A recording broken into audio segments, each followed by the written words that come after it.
पांडा कह रहा है कि मैं इसको उठवा दूंगा। दरअसल ये है कि वो अपने आप को उठा नहीं सकता, वो मुझे उठाने आ गया। वाह, चूचे बेचने वाली कौम भी लोगों को उठा। फिर उसके बाद जब लोग ये इन्होंने यानी तस्लीम हो गए मेरे पास, वो शकील अहमद जो आया हुआ था, शकील अहमद कौन है? उनका प्रोड्यूसर जो है, वो लाहौर जंग का। मुझे नहीं पता। आगे धमकी दी आप? कहने लगा कि रहमतुल्लाह सज्जल के टॉपिक को ना छेड़ो, ये वो। मैं कह भाई क्या हो गया, तुम्हारा दिमाग मुझे ख़राब लग रहा है। पहले मेरी वीडियो वगैरह देखो, मैंने तो बात ही नहीं की, उन्होंने मेरे खिलाफ बात की, ठीक है।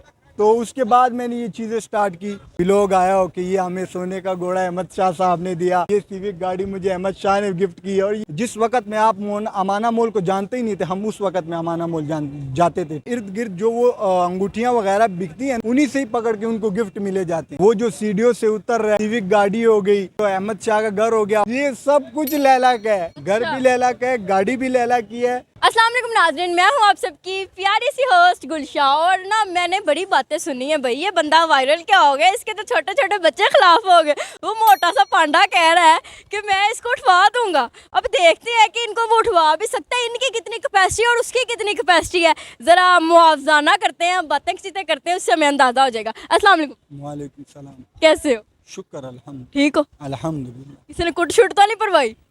नहीं यार, नहीं, मुझे मैंने बड़ी वीडियो देखी है, वो कह रहा है मैं अब आशिक जो है इसको मैं उठवा दूंगा। उठाना कोई मजाक है यार, क्या आप लोग। नहीं, आपने भी वीडियो लगाई थी कि तेरी 7 नस्लें मुझे नहीं उठवा सकती। यार उसको तो मैं अभी भी कह रहा हूँ, उसके तो टॉपिक को मैं छेड़ना ही नहीं चाहता। वो मैं तो उस सजल का टॉपिक छेड़ ही नहीं रही, मेरा तो वास्ता ही नहीं। मैं तो बच्चे की बात कर रही हूँ, अहमद शाह के बारे में। दरअसल ये है कि वो अपने आप को उठा नहीं सकता, वो मुझे उठाने आ गया। वाह, चूचे बेचने वाली कौम भी लोगों को उठा, ये नहीं समझ आ रहा।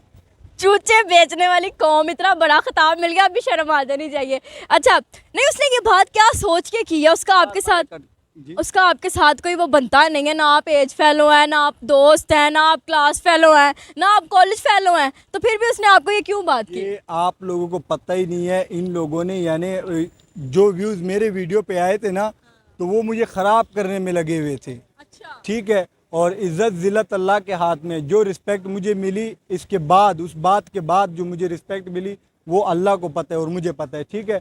और इन्होंने कहा था कि हम इसकी बात को छेड़ेंगे, कि हम इसको उठाएंगे, ये वो। ये कहता कुछ है, करता कुछ है। यार क्या हो गया आप लोग को? अपना काम करो, खुश रहो। मैं तो आप लोग को छेड़ना ही नहीं चाहता था। मैं तो आप लोगों को वो ही नहीं लगाना चाहता था। बस आप लोगों ने मुझे छेड़ा, फिर उसके बाद सारी नस्लें याद रख गई।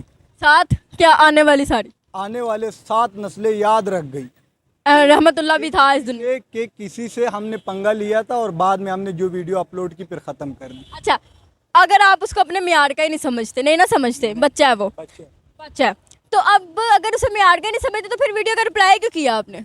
वीडियो का रिप्लाई यार मैंने इस पे किया ना कि कल को अगर मैं वाकई में गुम जाऊं, वाकई में, मैं तो खानदानी कारोबारी बंदा हूं, अगर मैं कल को वाकई में गुम जाऊं तो हालांकि तो खानदानी दुश्मनी होती है ना किसी ना किसी। तो हम वो फिर सारा नाम उसका आएगा। इस बात का मुझे गुस्सा आया था। नहीं तो उसी टाइम में उसके ऊपर पर्चा भी करवा सकता था, उसी टाइम में उसको सकता था, मगर मैंने कुछ छेड़ा ही नहीं। मैंने अपनी वीडियो देख के बस वो लोग तस्लीम हो गए। हाँ, वो लोग यानी ज़ीरो हो गए, कुछ भी नहीं कर पाए। आपको टिकटॉक से फेम लेके दिल नहीं भरा तो यूट्यूब पे भी आ गए हो? यूट्यूब में यार मैं आपको क्या कह रहा हूँ, जाके मेरी पहले व्लॉग देखो, उसमें मैंने कहा हुआ है कि ये मेरा दुकान है और मैं इस टाइम आया था, मैं ये कर रहा था, मैं वो कर रहा था ना। उसके बाद मुझे यूट्यूब का मज़ा ही नहीं आया, क्योंकि मैं उसको टाइम नहीं दे सकता था, ठीक है। जब मेरे से पंगा लिया गया तब यूट्यूब में भी गया, इंस्टाग्राम में भी गया, स्नैपचैट में भी गया, हर चीज़ों में मैं चला गया। इंस्टाग्राम पे यूज करते हो? कौन से दौर में लाइफ गुजार रहे हो, सब कुछ मैंने यूज़ कर। मेरे पास फिर उसके बाद जब लोग ये इन्होंने यानी तस्लीम हो गए मेरे पास, वो शकील अहमद जो आया हुआ था, यानी शकील अहमद कौन है? उनका प्रोड्यूसर जो है, कैमरामैन, वो लाहौर जंग का। मुझे नहीं पता जहाँ का भी है, कैमरा जोन समर्दी। उसने आगे धमकी दी आपको? धमकी नहीं दी, वो कहने लगा कि रहमतुल्लाह सज्जल के टॉपिक को ना छेड़ो, ये वो। मैं कह भाई क्या हो गया, तुम्हारा दिमाग मुझे ख़राब लग रहा है। तुम पहले मेरी वीडियो वगैरह देखो, मैंने तो बात ही नहीं की, उन्होंने मेरे खिलाफ बात की, ठीक है। तो उसके बाद मैंने ये चीज़ें स्टार्ट की. अभी इस टॉपिक पे अगर बात करें तो सजल ने तो मुझे भी उस वीडियो में कहा है कि एक छोटी सी बच्ची उसके पास आती है और आके बात करती है उससे, और वो तो इतनी बात करता नहीं और वो लड़की बात को बहरा के आगे से जवाब देती है. नहीं, आपने कभी देखा मैंने ज़्यादा उड़ के बात की हो? यार हम इंसान हैं, हम कोई सिंह तो हमारे मैं तो नहीं इंसान नहीं हो तो शैतान हो. हम इंसान हैं, हमारे कोई सिंग नहीं लगे हुए. ठीक है, ये सोशल मीडिया है, उन्होंने तो मुझे ख़राब करने की कोशिश की, वो तो आपका अपना सिस्टम है. तो उनको मैंने ऐसा कर दिया कि उनकी 7 नस्लें याद रखेंगी. आप अहमद अली शाह को, ये जो अभी बच्चा है, ये इसको पर्सनली तौर पे जानते हो? हाँ यार, अपनी मार्केट का बंदा है. उनके वालिद साहब को जानता हूँ, तबलीग करता था. ठीक है, मार्केट में आता था, वो पीछे जो सा उसका बड़ा भाई है जिनके बड़े बाल है, वो पीछे वो कबाब लगा के बेच रहा होता था. ठीक है, और इसका तो मैं ऐसी ऐसी चीज़ें जानता हूँ कि ये सोच भी नहीं सकता, इसको खुद भी नहीं पता होगा. आपको और ये दूसरा है कुरान. आप तो ऐसे कह रहे हैं जैसे आप उसके पापा हैं. मैं आपको क्या कह रहा हूँ, इधर इनों के कज़नों के 8 दुकानें हैं, हम उनकी रिस्पेक्ट करते हैं. 8 दुकानें हैं इनकी कज़नों की. मैंने फिर भी कहा, मैं कि जाने दो. फिर उन्होंने, फर्स्ट व्लॉग पे कितने व्यूज आए हैं?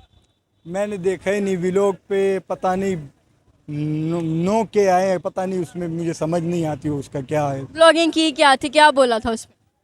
यही बोला था कि यार इन लोगों ने मेरे साथ पंगा लिया, ये वो, बस जो भी वही कर लिया. एक तो उसने बोला था मैं आपको सिविक ले देता हूँ. आपको लगता है कि वो रियल में ये चीज़ अफोर्ड कर सकता है?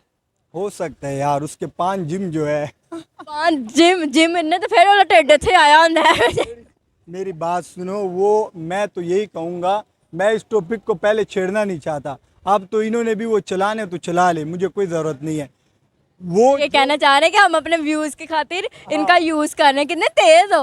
हाँ, अगर ये जो भी कर रहे हैं हाँ मेरे तो मैं यही कहूँगा कि वो जो घोड़े मिले, जो वो सोने के जेवरात मिले, जो वो सिविक गाड़ियाँ मिली, जो ये चीज़ें गई, मैंने तो आज तक नहीं देखा कि उस सोने के घोड़े का वो आया हो, क्या कहते हैं, व्लॉग आया हो कि ये हमें सोने का घोड़ा अहमद शाह साहब ने दिया और ये सिविक गाड़ी मुझे अहमद शाह ने गिफ्ट की, और ये वो. किधर गई वो चीज़ें? वही अमाना मॉल में मैं गया हुए. जिस वक़्त में आप अमाना मॉल को जानते ही नहीं थे, हम उस वक़्त में अमाना मॉल जाते थे. ठीक है, तो उसके जो चारों तरफ इर्द गिर्द जो वो अंगूठियाँ वगैरह बिकती है ना, उन्हीं से ही पकड़ के उनको गिफ्ट मिले जाते हैं. हाँ जी. डीपली जा रहा है ये बंदा. कह रहा है कि वो जो अंगूठियाँ स्टॉल वगैरह पे लगी होती, नहीं वो तो डायमंड की रिंग थी. वो किधर गई? किधर? वो सजल के हाथ में है. वो यार वीडियो बनाओ, उसकी रिस्पेक्ट करो कि यार मुझे गिफ्ट मिला गया. रिस्पेक्ट करो, उसका नाम बनाओ कि मुझे यानी इन्होंने गिफ्ट दिया. वो तो मैंने एक व्लॉग नहीं देखी उनकी. किधर गई वो व्लॉग? ये भी है. इसका मतलब जो लैला जट्टी ने उसकी पोल खोली थी अहमद शाह की कि ये जो करता फिरता है मुझे सारा कुछ पता है, वो सच है? मैं आपको एक बात बताऊं, वो जो सीढ़ियों से उतर रहा है, वो जो क्या कहते हैं, सिविक गाड़ी हो गई, वो जो अहमद शाह का घर हो गया, और वो जो लड़की जिनका वो कोल्ड ड्रिंक मंगवाया गया जिन पे, ये सब कुछ लैला का है. ये सब कुछ लैला का है. घर भी लैला का है, गाड़ी भी लैला की है, और वो जो जिनका वो नाम लिया गया लड़की का, वो छोटी बच्ची है, तो वो लैला के साथ काम करती है, तो वो भी लैला के साथ है. यानी सब कुछ लैला का था. उन्होंने कहा मैंने लैला को दावत दी, मैंने कुरतुलैन ज़िया को दावत दी और मेरे घर आए हुए हैं. और फिर बाद में उन्होंने वीडियो अपलोड की तो सज्जल मलिक ने कहा कि वो तुम्हारे घर आए थे, तो ये कहते हैं हाँ वो मेरे घर आए थे. क्या हो गया यार, उसका मुझे टगे टगे का पता है कि वो कितना पानी में है. नहीं, वो तो कह रहा था कि मुझे तो लैला ने आके प्रपोज भी किया.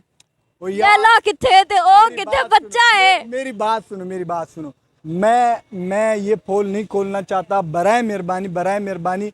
अब दिल में बात आ रही है, कभी भी नहीं, पेट मेरा फूल जाता है जब बात मेरे पेट में आ जाती है ना, तो मैं चुगली कर. कहने जा रहा हूँ, इन्होंने जो जैज़ कैश में वो पेमेंट मंगवाई थी ना, जो जैज़ कैश में अहमद शाह साहब तुमने पेमेंट मंगवाई, उसका स्क्रीनशॉट लैला के पास पड़ा हुआ है, वो तुम्हें पता ही नहीं है. और जो वॉइस तुमने लैला को सेंड किया वो कि मुझे पेमेंट भेजो आगे, तो जो वॉइस आपने वो सेंड किया कि मुझे पेमेंट भेज दो, मुझे रास्ते का नहीं पता, मुझे ये वो, मुझे शर्टें लेके दे. यार तुम्हारा एक एक चीज़ पड़ा हुआ है, एक एक चीज़ के ना करो इस. सोचने वाली बात है. जो लड़का, जो बच्चा सिविक होंडा सिविक गाड़ी लेके देता है और सोने के घोड़े डायमंड रिंग्स आती हैं, वो बच्चा ये कहता है कि मुझे आप शर्ट ले दें। क्या बात है, क्या अमीरत है, मैं कुछ नहीं कह सकती। मैं तो यही कहूँगा कि अगर आपको कभी इंटरव्यू के लिए कोई बुलाता है, आप इसको कहते हैं मुझे सूट ले दो कॉटन का। वो मुझे ज़रूरत क्या है यार, मैं इंसान की रिस्पेक्ट करता हूँ, हर इंसान को मिला करो इंसान की तरह। क्या हमारे सिंग लगे हुए हैं? कोई नहीं यार, अगर हम अमीर है तो ठीक है, गरीबी और अमीरी तो किस्मत की खेल है, बाकी इंसान से मिला करो इंसान की तरह, ठीक है। और दूसरी बात रही ये पैसों की, यार ये आज मेरे पास है, कल आपके पास, परसों इसके पास, तरसों इसके पास, कोई पता नहीं पैसों का, कैसे वक्त बदल जाते हैं, कैसे हालात बदल जाते हैं, कोई पता नहीं है इसका।